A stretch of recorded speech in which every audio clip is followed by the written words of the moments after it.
Good afternoon, everybody, and welcome back to another edition of the B&H Virtual Event Space. Happy to welcome back Kah-Wai Lin. Kah-Wai, how are you today? Hi, I'm good. Excellent, excellent. And we are talking today photographing the Northern Lights. So get excited about that. I don't know, is now's like the time when people start getting geared up for that, right?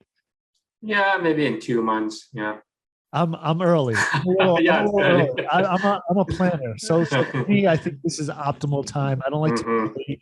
forget anything. So we're talking about photographing the Northern Lights, all that comes with it. If you do have any questions for Kah-Wai that you want to get in, please feel free to do so. If you're joining us here on Vimeo or Facebook, you can use the comment section. However, if you're joining us here on Zoom, you can use the Q&A tab that's located below. So I want to say again to Kah-Wai, thank you very much for being here. I'll see you back in a little bit. Thank you. Hello, everyone. Thank you, B&H Event Space for having me today. I'm happy to be back and share with you the excitement of seeing and photographing Aurora. So when we talk about Aurora for 10,000 of years, people have been seeing and documenting the amazing display that light up the night sky. There have been hundreds of myths, story, theory to explain what we now know as Aurora. But no one until about a century ago, the Norwegian scientist Christian Birkeland, who was the first to explain the cause of Aurora, which is the connection between the sun and the earth. So today I'm happy to be here to share with you how to photograph the Aurora. And well, when I said 10,000 of years, I really mean that. So this may be the earliest depictions of Aurora about 30,000 years before Christ. And that was found in the cave. And after asking around, there's this guy here, Uncle Henry, who committed the war vandalism. So this guy is a Cro-Magnon who made the cave paintings of Aurora. And so today I'm going to focus on three major areas in photographing the Aurora, the prediction of Aurora, and the technical skills of photographing Aurora, and the compositional tips in Aurora photography. And Aurora or northern light are the interactions between the charged particle from the sun and the molecules in the Earth's atmosphere. And the pattern and shapes of Aurora are determined by the charging flows of these charged particles and the changing magnetic field. So they are like the moving curtains of light. Sometimes they they are moving very rapidly, sometimes they move slowly. So this is the basic of how Aurora happens. And I'm not going to dive into the scientific talk, but I just want to bring out a few important parameters for predicting the occurrence of Aurora. So both Earth and the space weather are important factors decide whether you will see Aurora or not.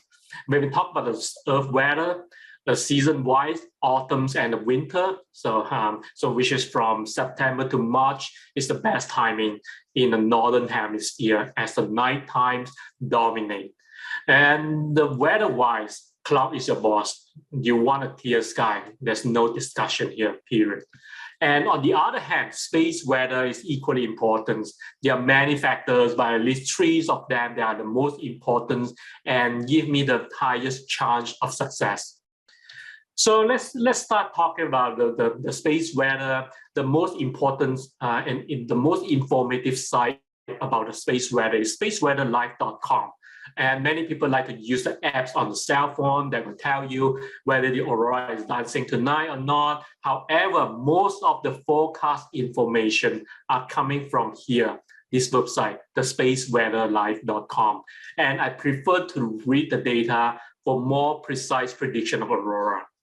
And so let's start with the KP index. So the KP index describes the disturbance of the Earth magnetic field caused by the solar wind. So index the range from zero. So range from zero, which is for low activity, and to all the way to 9, the KP9, which implicate the intense geomagnetic storm. So KP5 or higher is also defined as a geomagnetic storm. just a fun fact, okay? Geomagnetic storm seems to be fun for aurora chaser and photographer, but it comes with the trillions dollar price tags in the worst case, because it will cause the power system failure, spacecraft failure, satellite navigation failure, and high frequency communication blackout. So geomagnetic storm is in fact is not quite fun at all. And as you can see here, the higher the KP index, the broader the aurora oval. And thus you can see the aurora in the further south. Okay, and for example, if you are in Reykjavik, if you see my laser pointer, if you're in Reykjavik in Iceland, you will need a minimum of KP3 to see the aurora. But if you're in Lofoten in Norway, which you can see from my laser pointer here, you need a minimum of KP2. If you're in London, I think it's right here, or the north of Germany right here, you may need the KP7, the minimum KP7 to be able to see the aurora. In the case of US, if you look at the US map, if you are in the New York City or Boston, you may need about maybe KP7, KP8 to be able to see the aurora. But you're in the south, like in Washington or St. Louis or somewhere here in this area here, you may need a KP9 to be able to see the aurora. So, and on the Space Weather Live website, if you look at this section here, and you'll find the KP index forecast. And this is for the particular time frame. So if you click on the more data here, and it will give you the hourly prediction of KP index. It's important to note that the KP index does not definitely predict the strength of the northern light. It's nevertheless provide you a good idea of what to expect. And the second thing I'm going to talk about is aurora oval. I did mention it in the previous slide, and this is another important indicator for aurora forecast. If you look at the aurora oval in the Space Weather Live page and click on the more data here. For example, in this day here, in this particular time, if you are in, this is how the aurora oval looks like. For example, if you are in the Lofoten, you are inside the aurora oval, you have higher probability to see the aurora. However, if you are in the north of Canada, you may have lower probability of seeing the aurora because we are not inside the aurora oval. So the oval doesn't stay in one place and it will rotate around the magnetic axis of the Earth. So it's important to find out that in a particular time frame, where are you and are you covered by the aurora oval? And the last thing I want to talk about, the space weather IMF, the interplanetary magnetic field. If you scroll down on the Space Weather Live homepage, you will see the real-time solar wind data. Okay, and there are a few things to look at here. For example, the speed of the wind, solar wind, the density of the solar wind, the interplanetary magnetic field. This is the time and the three axes of the IMF, the interplanetary magnetic field. The IMF play a huge role in how the solar winds interact with the Earth atmosphere. There are three axes in IMF, but BX, Y, and Z. But BZ, which is the north and south direction, is the most important indicator for the aurora activity. So the BZ value can be facing the north, which is positive or green in the chart, or it can be facing south, which is negative or red in the chart. You need the BZ value to be south or red or negative value to be able to see the aurora. So here's just a bit of the science behind this IMF. So when the BZ value is negative or facing the south, so which means that the negative charge is in the north and the positive charge is in the south. So it will connect with the Earth magnetosphere because the negative charge will attract to the positive North Pole, and the positive charge will go into the negative charge in the South Pole. So two opposite poles attract each other. Therefore, the solar plasma can enter the atmosphere that result in the aurora. So this is connected. So this is where aurora is going to happen. In the case of positive IMF value, or when the IMF is facing northward, the positive charge will not go into the atmosphere because positive and positive does not attract each other. Okay, so this is not connected. The aurora is not going to happen. So just to recap, what you want to see here is the negative value, okay, which is the green, which is the red color, or the minus value of the BZ. Okay, and so preferably you want to have -5 here, -5 or lower to be able to see aurora. The lower the better for aurora activity. So the continuous value of -10 or lower are the good indicator that a geomagnetic storm could be developed. Another indicator here is the time of when the solar plasma is going to hit the Earth. Okay, so these data are live recorded by the spacecraft, which is located at one point. It depends on the speed of solar winds. It takes about 40 to 70 minutes to travel from the spacecraft to the Earth. So for example, here, if you see the red peaks appear in the right margin of the graph, you know that in 56 minutes, the solar wind will arrive on Earth. So this is a good indicator that you should get out in when you see something happen here, you should get out in about 56 minutes to be able to catch the aurora, okay? So this is very useful to predict when exactly the aurora is going to happen. Okay, so just to summarize this section here, where I see the aurora in Lofoten tonight, for example. So of course you need a clear sky. And when we talk about the space weather, as we mentioned, in Lofoten, we need a KP2 or higher KP index to be able to see the aurora. You want to check the aurora all out, whether it's cover the area of Lofoten.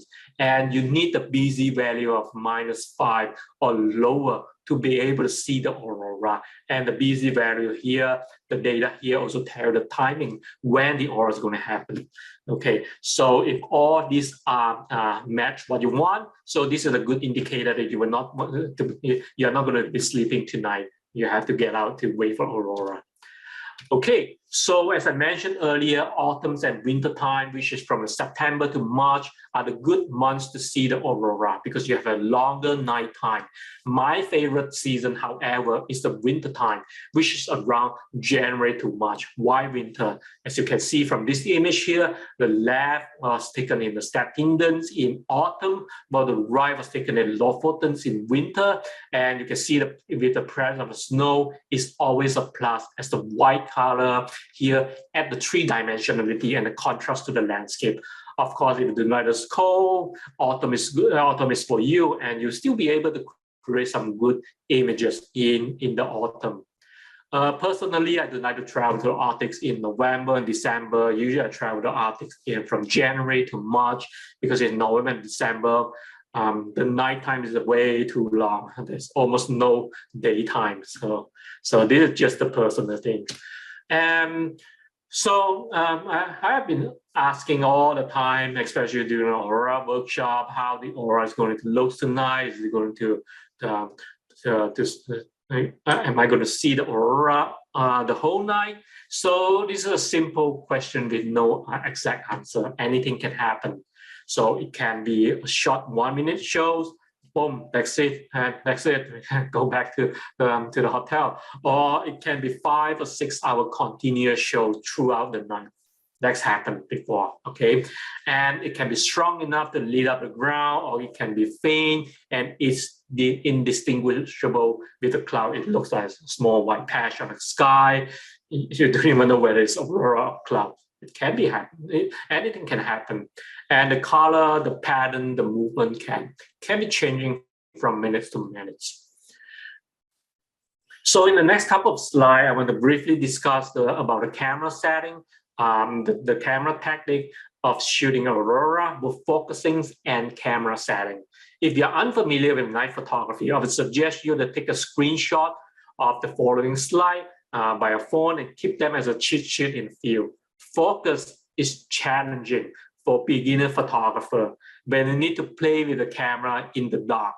Headlamp can be a good helper, but you might be yell at other people in the field. So practice. Know your camera is the best solution. Know how to operate your camera at night. So I summarize the focusing sequence in 5 characters: F, M, PRC. Okay. So F stands for the focus. Okay. So there are many ways to focus at night. You can autofocus on the moon or distant object like a distant street light or house. You can use the autofocus on the distant object in the daytime and tape the focusing ring. Or you can turn the focus to infinities and then turn back the focusing ring backward a little bit. Or you can use the manual focus on the very bright star using the live view. So nowadays the camera, the mirrorless camera are pretty good in the live view. So this is one of the most useful technique of manual focusing in the nighttime. And you can also use a built-in of focusing mask, but keep in mind you have to get the mask which is designed for the wide angle lens. Okay, and once you focus, so we go to M. M means switch to manual focus. You have to lock the focus. Okay, and then very important, P. Check the star whether it is pinpoint. Zoom it in, your image and make sure it's pinpoint. If it's not pinpoint, do it again. You have to make sure the star is pinpoint. Okay, and then R, refocus when you change the focal length, especially if it is not a parfocal lens. Okay, and also C, check the focus every 5 or 10 shots. I've seen so many people in my group that they have sharp image in the first 10, 20 shots. When they start moving around, hitting the camera, changing focal length, and then the next 50 or 60 or even 100 photo are out of focus because they didn't check the photo. Check every 5, 10 shots. Zoom it in, make sure the star is pinpoint. So the next thing I want to talk about is camera setting. As 3 things as daytime photography, 3 things to remember. Simple, easy: aperture, shutter speed, and ISO. Okay, so I usually use the M as the manual exposure mode. And first thing I want to do is wide open the aperture. If you're using a 2.8 lens, use 2.8. If you're using f4, use f4. This is because we need a lot of light going into your sensor. And second thing you want to do is to decide the shutter speed. If the Aurora is fast moving, 5 to 10 seconds. If the Aurora is slow moving, 10 to 20 seconds. Okay, so once you have the aperture, shutter speed decided, play with your ISO. Start with ISO 1000, and then check the image, and then adjust the ISO accordingly. If the image is too dark, just go up the ISO. If the image is too bright, just tune down the ISO.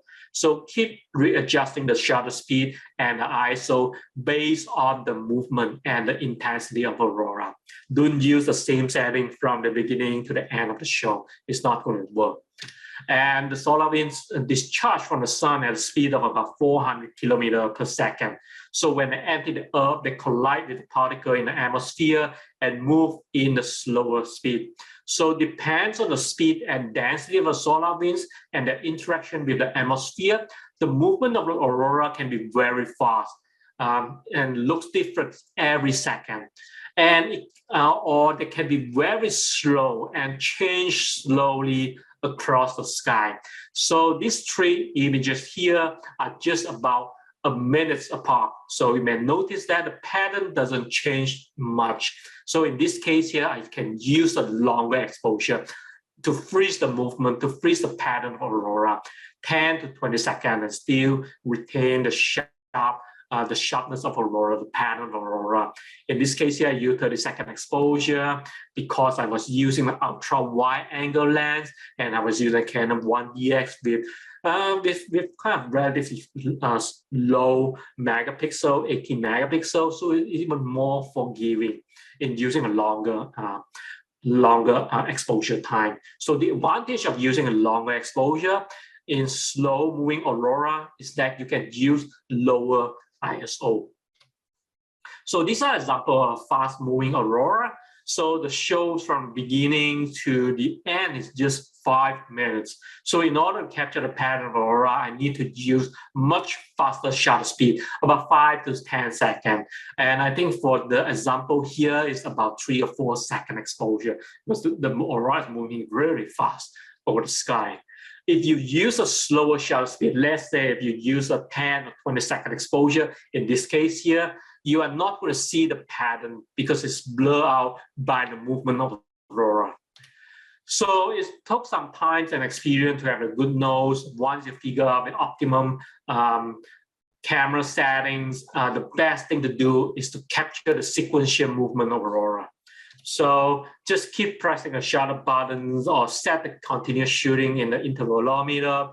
I've not mentioned tripod yet, but I would assume that everyone knows how important the tripod in night photography. So set the tripod firm on the ground and just keep shooting and see how the aurora change over the time. Okay, and the advantage of getting a sequential images is that you can select the best frame and showcase as of one single image, or you can convert, if you have 100 of photos, you can convert all of them into the time lapse to show the movement of aurora. Time lapse sometimes is the best way to impress your audience. And people have been worried about the presence of the moon in the aurora night. In terms of exposure, the moon light can be very useful. The moon can help to illuminate the foreground, lower the contrast between the sky and the ground, allow to create a well-exposed image in one single shot. Without the moon, the sky can be too bright, the aurora can be too bright, the ground can be too dark. It creates a high contrast scenery. So you may need to bracket to get an perfect exposure and do the exposure blending in the Photoshop. And you do need a full moon to be to get a good shot. Around quarter moon is just ideal. Sometimes full moon can be problematic as it's often casts a harsh shadow, especially when it's, the moon is at a certain angle. It's just like a high power bulb hanging in the sky. So some people are worried about the moonlight will affect the visibility of aurora. When the intensity of aurora is very strong, the moonlight will not affect much. And in the practical point of view, I would rather worry about the weather, the clear sky, more than the moonlight, okay? So just an example here, this is a single image with the help of the moonlight that lit up the snowy mountains and the foreground. So one single image of 6 second exposure that will do the job well. And these are the unprocessed image photographed in the same location, but in different night, with and without the moon. It's pretty obvious that with the presence of moon, you just need a single image to get a good shot. Okay, without the moon, you may need a one shorter exposure for the sky and one longer exposure for the ground due to the high contrast scenery. Some area like the street light over here is very difficult to fix. So these are the edited image. This is a single image with the help of moonlight. And this is the high contrast scenery. Again, as I mentioned, the street light here is quite difficult to fix. And here's another example with the night without the moonlight. It was autumn, no snow, and therefore the mountains is very on the far left in the histogram. So some of my clients try to do the light painting, but it will not work because the mountain is very far away. You can't do like the regular night photography to capture the ground in the blue hour because you never know when and where the aurora is going to happen. So the only solution is double exposure. Here with the 10 second exposure at f4, to capture the sky, to capture continuous movement of aurora. Once the show is over, I took some time to capture the ground. So after a few try and error, this is a 90-second exposure at f8, and sometimes the light lit up the tree, which helps to add the color in your image. So double exposure for this case without help of the moonlight. So if you drive around at the aurora night, either in Lofoten or Iceland, you may see many people just stop their car in a random place on the roadside or behind the hotel and set the tripod to the eye level, start shooting aurora. So the resulting picture are just a patch of green light or random crappy looking background. So what's the point to travel all the way to spend the money and travel all the way to Lofoten or Iceland and without any planning? So the first thing about the beginner mistake is location scouting. Okay, it's very important that you know your location, where to shoot, where you are going to expect the aurora going to happen. So it's not so your image is not just a patch of green light. While shooting at the sky in the foreground can show the beauty of a green lady, but it doesn't offer the sense of locations, not to mention the artistic side of aurora photography. So location scouting and composition are equally important in aurora photography. So just like daytime photography, for any serious photographer, scouting is a vital part of the creative process. It involves a lot of research beforehand and often take much longer time in the field. Do the scouting in the daytime. The ideal location for the aurora photography is the wide open sky toward the northern sky. No blockage by the mountains, no by a tree or anything big nearby, because the aurora often start dancing in the northern sky. You may also want to find out the possibility of compositions like a good foreground or good background, whether there's mountains in these locations. If you're shooting a seascape or fjord, like in Lofoten, you may want to know that what to expect in the low tide versus the high tide. And most importantly, for the safety purpose, you do want to go to a new place and you do know that there's a deep cliff in front of you. That doesn't sound fun. And let's take a look at a few examples here for some of the seascape in Lofoten, the famous Scott Sandon Beach in Lofoten. So this image was photographed in a low tide, where there's interesting pattern in the beach, as well as the reflections of the shallow water or interesting rocks around that can serve as a foreground. If you come here in the high tide, everything you see right here are just underwater. Okay. And Uttarakhand Beach in Lofoten, with the higher tide, you may capture the boulder soaked in the water. But with the lower tide, you will see the boulder on sand. It just gives you a different option in the composition. And when we talk about mountains, the size of the mountains does matter. It is very important. The size of a mountain in your image cannot be too big, because it will take up most of the space of blocking the aurora. It cannot be too small, because obviously it doesn't look too amazing. So again, scouting a good location is the key to success. And tree is one of my best, it's one of the best subjects in aurora photography. And these are examples from a monster tree in Riistuturi National Park in Finland. This was taken by my friend Ari Hitman. The reason I love the tree is that you can always adjust your distance, and angle of shooting depends on where and how aurora is going to happen. You can step forward or step backward to compose the image. It depends on how extend the aurora is going out. And if the auroras happen behind you, you can always go to the other side of the tree. So the tree offers you the flexibility in terms of composition. And if the aurora happens on top of the head, like the corona, like in this image here, point up and use the branch to achieve the frame within the frame compositions. So I just want to recap that composition is more important than the aurora and anything else. Without the compositions, aurora is just a patch of green light. I mean, from the viewpoint of artistic photography. The question is that when you think about the composition, what would you like to express? You need an idea.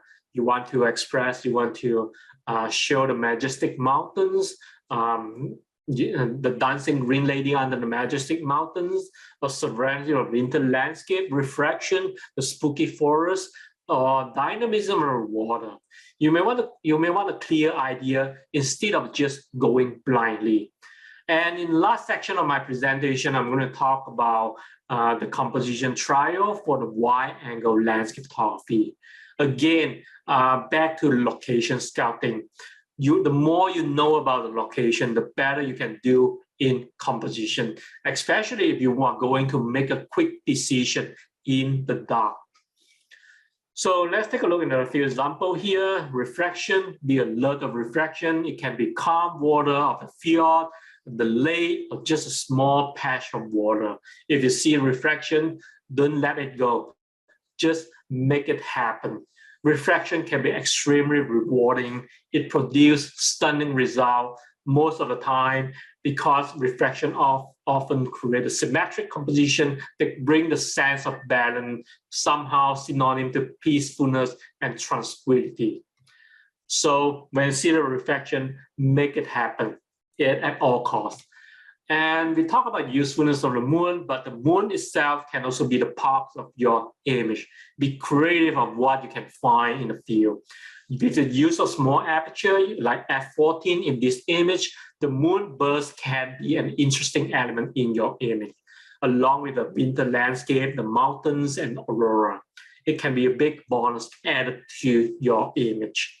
So you can always plan this type of shooting, predicting where the moon is going to appear using the PhotoPil app. I'm not going to talk about how to use these apps, but you may find more information online or on the YouTube channel, how to use the PhotoPil to plan the shooting. For example, when the moon is going to happen to appear at certain time at certain location. And moving water can also be highly dynamic, but it's always a challenge to capture the moving water in the dark. The example here, I make up two images. First, the sky, which capture the continuous movement of aurora. So once it's done with the show, I focus on the ground and wait for the water to enter this little channel. So this water flow serves as a very strong leading line, as well as a sense of dynamism added to your image. Again, same for this image. I wait well for the water flow that go into this channel here. So when we talk about using tripod, most people like to extend the tripod to the eye level, and that's not the way you use the tripod, and that's really rarely produce the great image, period. Okay, give you a confidence in time in the field, but the key is that find a nice foreground, go low, move your feet, bend your knee, you will see the different world. So the foreground can be anything from a big boulder here, or can be one big rock.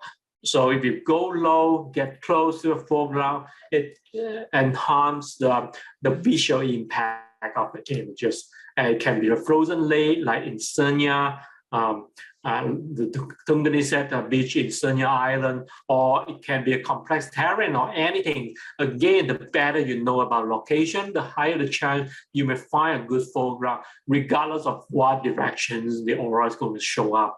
Okay, and just want to show an example of the images photographed in the same locations. They are all with the same background, same mountains, but the foreground play a crucial role on how the final image looks like. And they are all photographed during a low tide, when you have plenty of opportunity with the pattern of the sand. So these two images here, the first and second image here, were actually photographed by placing the camera in the ground without the tripod. Okay, the ground level offers you the perfect reflection, as well as the connection between the foreground and the reflection and the background mountains. Extreme low angle eliminate the space in between them. And the perfect reflection renders the sense of symmetry, balance, and serenity. So it's funny to say that I don't intend to shoot this without a tripod, just because my client tripod was broken, so I borrowed mine to them. I just simply put my camera on the ground and got this amazing image. So the next two images here was photographed with higher angle compared to the previous one.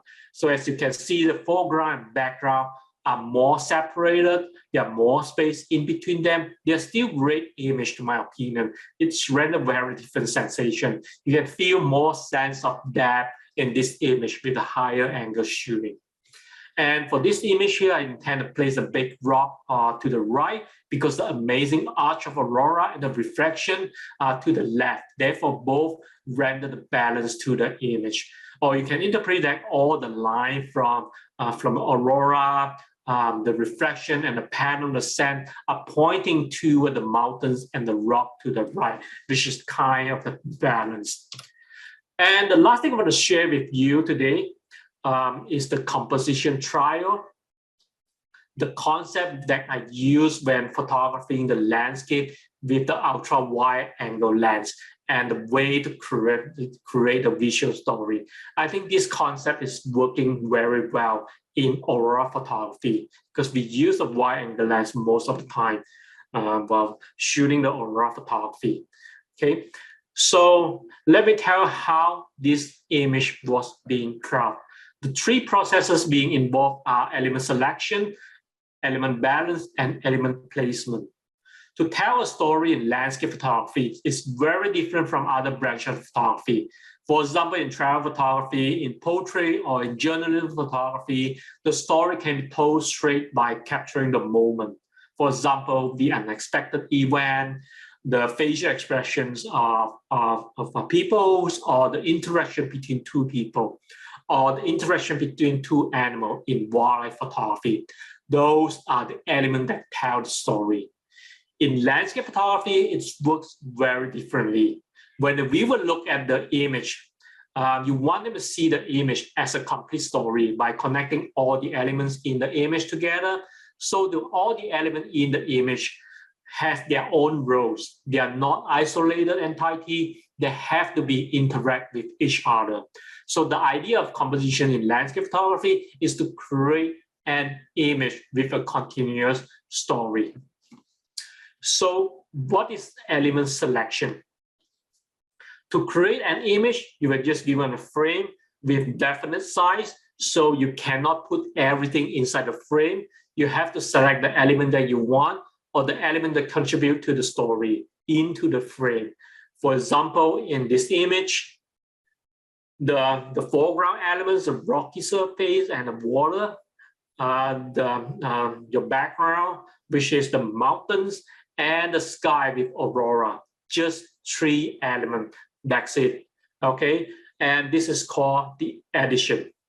You have to exclude the element that you don't want or not contributing to the story of this image. This is called subtraction or minus, like the dumpster next to the rock, the garbage can next to the right, or there's a person sitting next to the rock, or whatever it is. If they have no role in your image, if they don't tell a story in your image, just throw them away, leave them outside of your frame. This is somehow, this minus or subtraction is somehow in concept with the concept, less is more.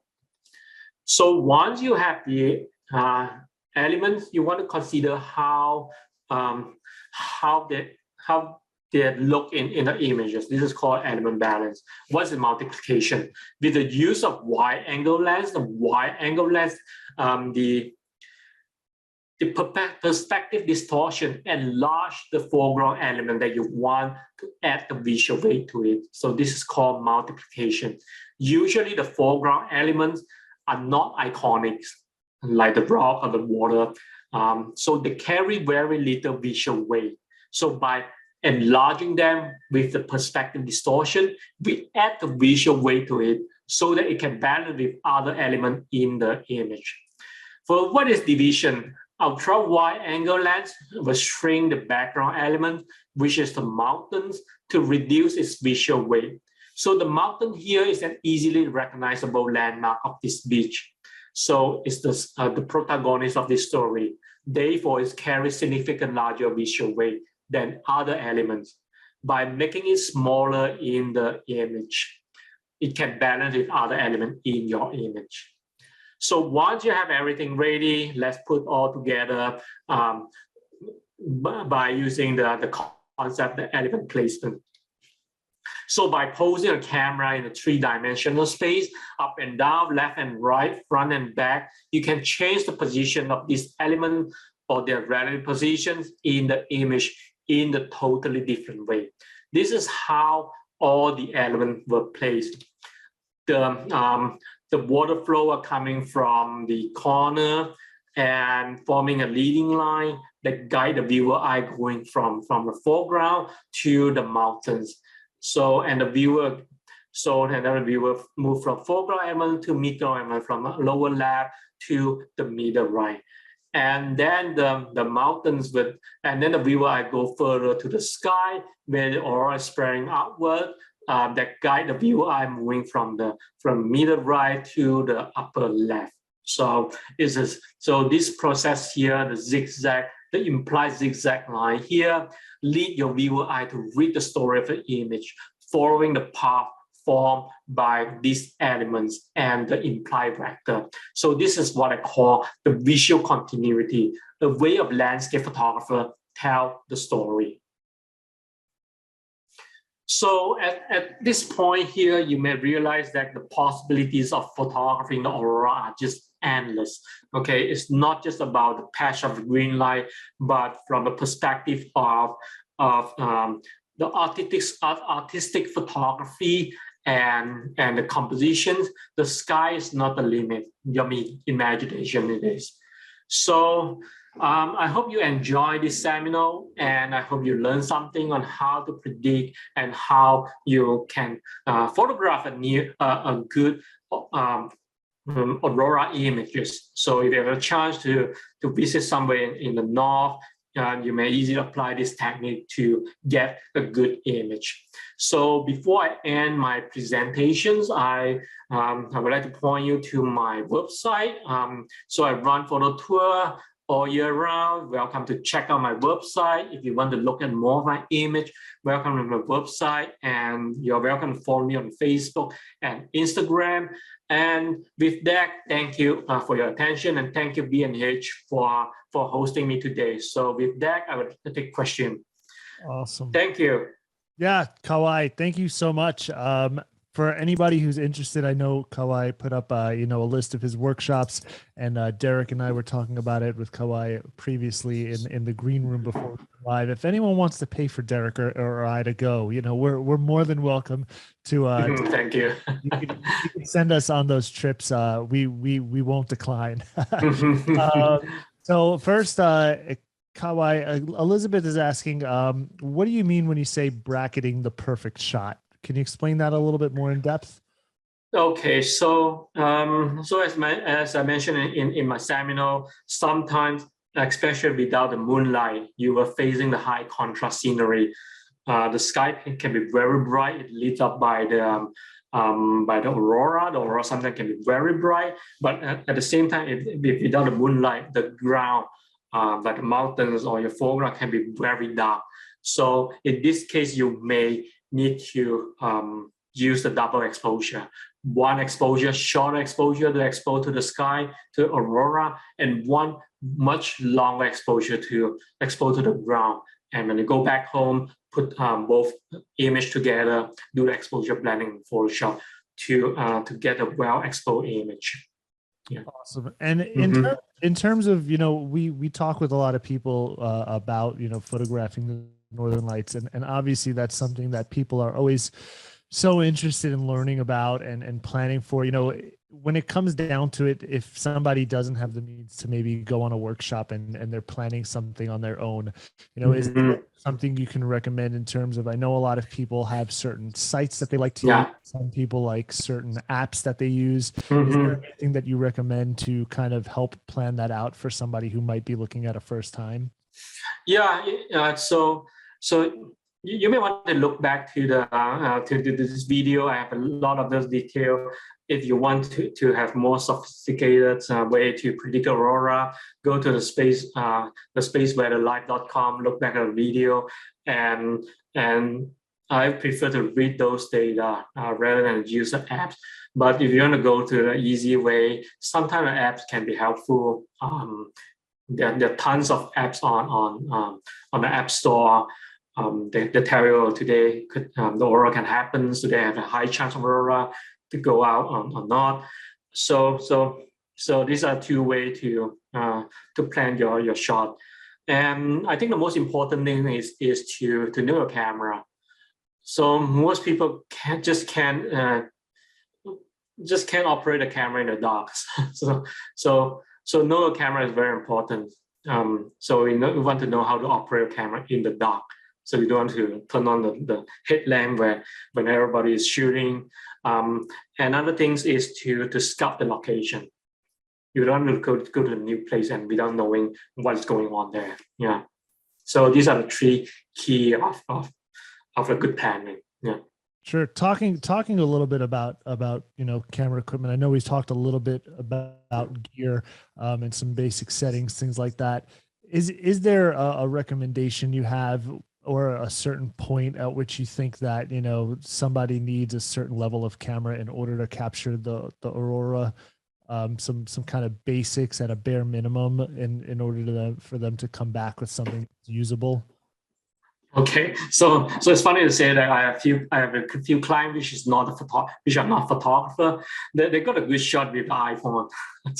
So there is actually no minimum. But if you want to get a quality shot, of course, preferably you're using the full frame camera. So full frame are more sensitive to low light. If you can afford big aperture lens like f2.8 or f1.8, which is another bonus too for shooting aurora, because you can lower the ISO, which gives you a much better image quality. So full frame camera, big aperture lens, and a good tripod. Some people came with a $5,000-$6,000 camera, but they're using a $30 tripod, which it's not going to work anyway. Yeah, it seems counterintuitive, right? Yeah. Yeah, which I think leads me into the next question, which would be, if there's kind of one piece of equipment, obviously eliminating the camera, because you need to have the camera in order to capture the shot.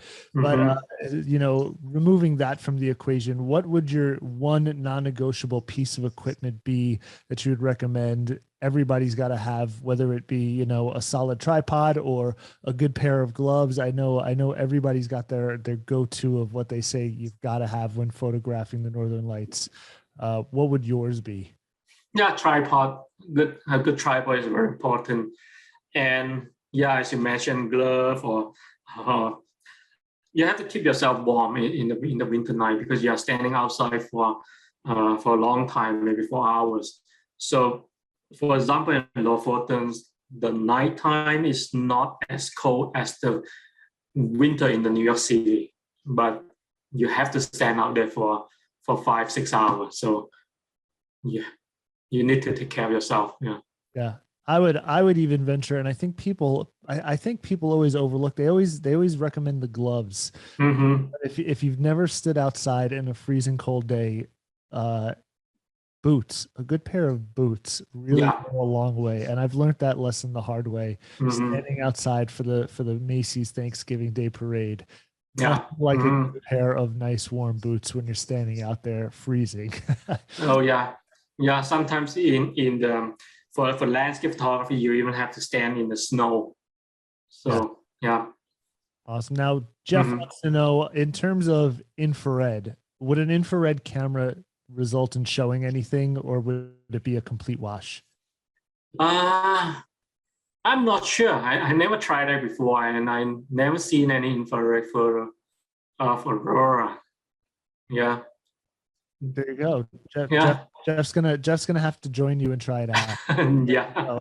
And then we can have Jeff report back to us and let us know whether it was successful or not. Mm-hmm.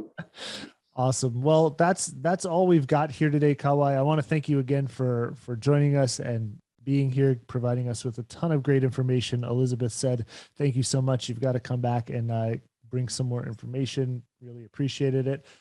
So we appreciate it. We appreciate everybody for tuning in. If you missed any of the information that Kah-Wai shared, and there was a ton of great information, so I definitely recommend it. Even if you caught the whole entire thing, it's always good to rewatch these just to digest and process everything that was said. You can always do that by visiting us at vimeo.com/BH Eventspace, or you could check us out on Facebook at BH Eventspace. But that's all the time we have for tonight. Thank you again to everybody for joining. This has been another edition of the B&H Virtual Event Space. We'll catch you next time. Thank you, Scott. Thank you, everyone.